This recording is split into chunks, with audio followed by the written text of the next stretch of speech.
Right, so we're on to another segment of playing over changes, still continuing to use that example of bell-bottom blues. We've got C, we've got E7, we've got A minor, C7th, C9th, F, G.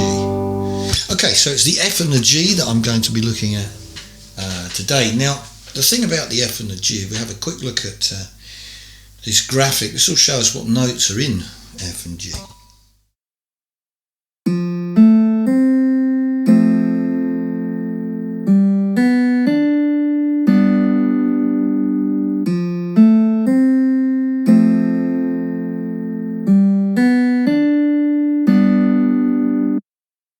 Okay, so as you can see, there's nothing really going on there, nothing to see here, as they say, so no sharps or flats involved. So on the face of it, we could actually just play one scale straight the way through that, which would be our C major pentatonic, and you'd be dead right to say that.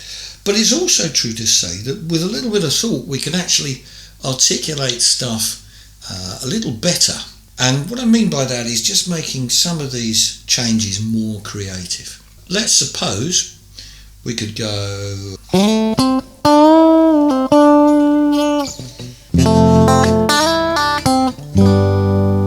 Okay, and that's okay, it gets round those chords and it sounds like it fits. What about if we did this?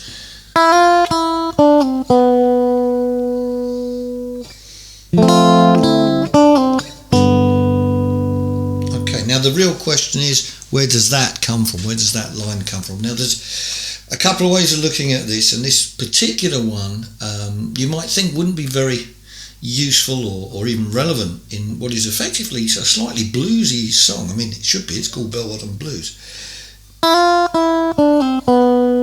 Well, to my ear, I'm hearing I could play a C major scale there.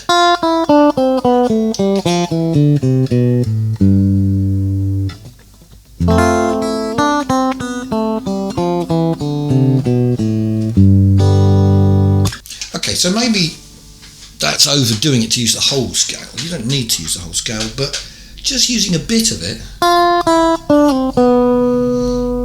is nice. Now here's another little thought. I know I've mentioned this before.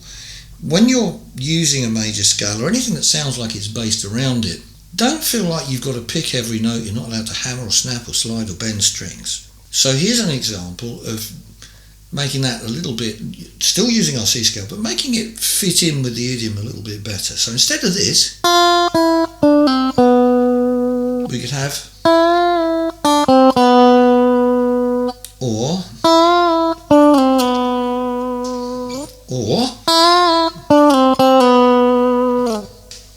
you see there's a load of possibilities there. So that's one way of looking at that, taking a little bit out of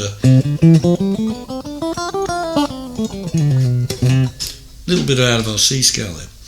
But following on from the way we've looked at the rest of this sequence, and arguably that's a good reason to think of it this way now, is to say, well, okay, what if we've got an F chord sitting right on top of our C?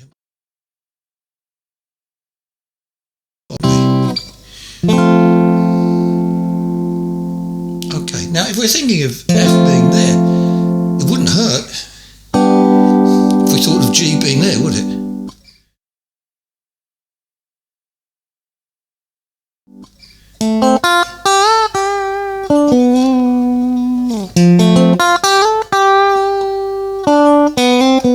What have we got?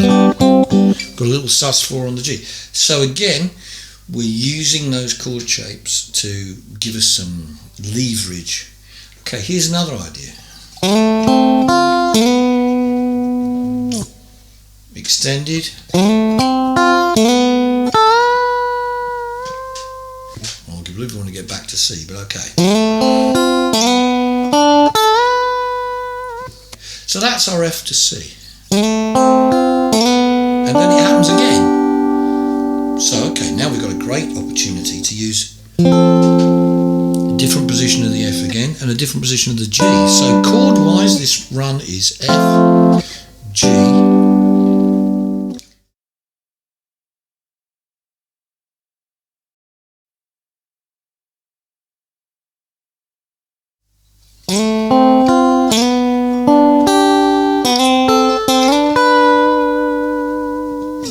And I think, I hope you'd agree that is a lovely way of playing over those two chords. Now, it doesn't mean that playing one scale straight, just going is fine.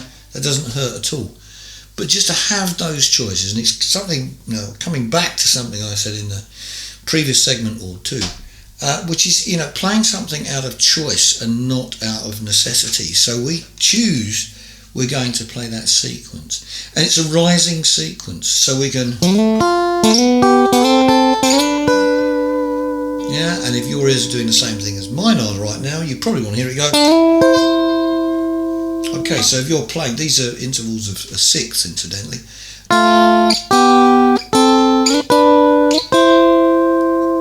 Yeah, this is very effective. It's also based on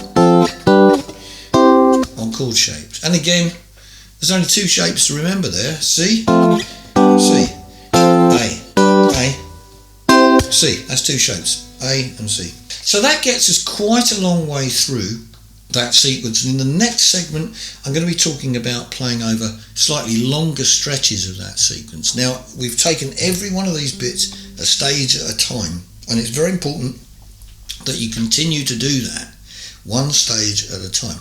But just before I finish, there's just one other thing I meant to mention, really, and that takes us back actually to the beginning of this segment, where we talked about two possibilities for playing over the F to G. Okay, thinking of it as a scale, thinking of it as chord shapes. Okay, if you imagine you have an idea and you want to guard that idea very jealously, you want to make sure that idea is safe, okay, no one's going to run off with it. I want you to imagine that idea like a helium balloon, and you're going to tie that helium balloon down with one guy rope. Okay, so you've got one means of keeping that safe. Wouldn't it be nice if you had 2 or 3 or even 4 guy ropes? So if one of them snaps or the peg comes out, your balloon idea, your idea of your balloon, whatever you want to call it, doesn't just disappear off into the distance while you go, oh, that's not very good. Well, okay, that's really what I mean about the scale and the chord approach. So sometimes when you're playing, one of those will occur to you. Sometimes the other will occur to you. And sometimes both of them will occur to you. But that's much better than just floating around the scale and not really knowing where you are. Anyway, so thanks very much for watching. We'll be looking at some more extensions on those chord shapes and sequences in the next episode. Bye for now.